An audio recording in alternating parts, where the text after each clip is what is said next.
माळशेज घाटामध्ये भीषण अपघात झालेला आहे। दुधाचा टँकर आणि मालवाहू टेम्पोमध्ये अपघात झाला आणि या अपघातामध्ये 4 जणांचा मृत्यू झालाय। आताची महत्त्वाची बातमी आपण पाहतोय माळशेज घाटामधून।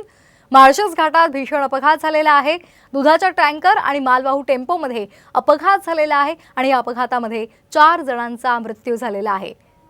आताची महत्त्वाची बातमी आपण माळशेज घाटामधून पाहतो आहे। माळशेज घाटामध्ये भीषण अपघात झालाय आणि या भीषण अपघातामध्ये 4 जणांचा मृत्यू झालाय। या संदर्भात अधिक माहिती घेऊयात आमचे प्रतिनिधी पराग जगताप यांच्याकडून। पराग, काय अधिकचे अपडेट्स आहेत? काल दुपारी हा अपघात झालेला आहे। याच्यामध्ये दुधाचा टँकर आणि एक 407 मालवाहतूक टेम्पो यांची समोरासमोर धडक माळशेज घाटाच्या पुढे आवळ्याच्या वाडी तिथे झाली। यामध्ये एक मडतर्फे पांगरी म्हणून एक गाव आहे जुन्नर तालुक्यातलं, तिथले एक दाम्पत्य चाललं होतं।